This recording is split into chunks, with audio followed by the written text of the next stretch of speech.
देश को आज़ाद हुए 7 दशक बीत चुका है, लेकिन आज भी थर्ड जेंडर अपने अधिकारों के लिए लड़ते नजर आ रहे हैं। उनकी the voice of warriors foundation हर साल जून के महीने में अभियान चलाती है, जिसमें अमेरिका में हुए थर्ड जेंडर के आंदोलनकारियों को याद किया जाता है। थर्ड जेंडर के लोग हैं वो दूसरे की खुशियों में तो शामिल होते हैं, लेकिन कहीं ना कहीं हमारे समाज में उन्हें दरकिनार किया जाता है।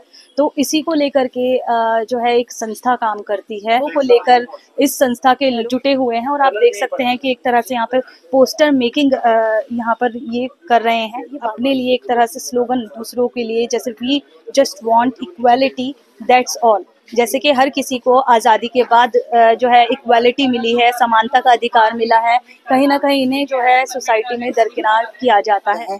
अपने सारे समुदाय के लिए, जैसे कि LGBT, जैसे lesbian, gays, bisexual, transgender peoples के लिए हम काम करते हैं और आम लोग के लिए भी काम करते हैं। समाज के अंदर कहीं ना कहीं पुरुष समाज है, महिलाओं को भले ही अब काफ़ी कुछ मिल चुका है, बट सोचो कि हम महिलाओं से भी नीचे हैं उनके।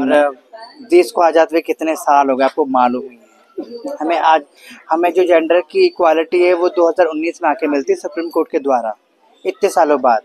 तो मुझे तो ऐसा लगता है कि 2019 में हम पैदा हुए हैं इस देश पे। लोग बैठते थे, हमारे समुदाय के लोग, वहाँ गोलीबारी चली थी, तो उन्होंने उस वक्त खुल के वो सामने आए थे, अपने भाइयों के, अपने साथियों के लिए लड़ने आगे आए थे, प्रोटेस्ट करने आए थे। तो वो प्रोटेस्ट उनका कामयाब हुआ। उस तरीके से क्या बोलते, वो महीना, जून का महीना जो होता है वो तब से प्राइड मंथ के सेलिब्रेशन में ही मनाया जाता है। आपकी लड़ाई है कि हम ये हैं, हम पे थोपा मत जाए, हम हैं कौन।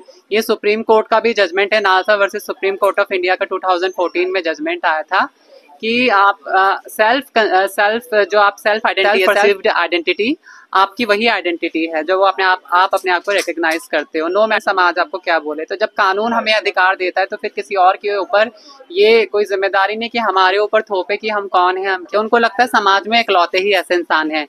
तो अपने जैसे लोगों को खोज पाना भी बहुत मुश्किल होता है, क्योंकि काफी लोग क्लोजेट में होते हैं।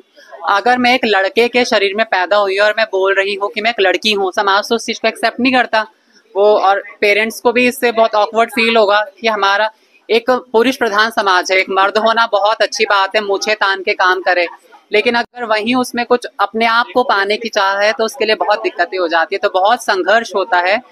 फिर अपने जैसे लोगों से सोशल मीडिया के थ्रू मिलना, एनजीओज में जाना, तो जब हमारे समाज के लोग हमें मिलने लगते हैं तो हम थोड़ा ओपन है। दूसरी चीज, जब हम स्कूल कॉलेज में जाते हैं तो एक ट्रांस जो बच्चा होता है उसके साथ बुलिंग होती है, हरासमेंट होता है। काफी सारे ऐसे केसेस हो चुके हैं जहाँ पे बच्चों ने स्कूल की छत पे जाके, हमारी कम्युनिटी के जो बच्चे उसको बुली किया गया और उन्होंने स्कूल की छतों पे जाके सुसाइड कर लिया। किशन होना चाहिए, एंटी डिस्क्रिमिनेटरी सेल्स होने चाहिए, क्योंकि बुलिंग और हरासमेंट बहुत ज्यादा होता है और कहीं कहीं तो एडमिशन मिल भी नहीं पाता है कि जीवन क्यों जी रहे हैं। तो इन सब चीजों के लिए पॉलिसीज बननी चाहिए। जिस समाज खुशियों में ये शामिल होते हैं, उनको दुआएं देने के लिए जाते हैं, वही समाज इन्हें कहीं ना कहीं मानसिक उत्पीड़न देता है। देहरादून से मैं ही नाज़ में लोकल 18 के लिए।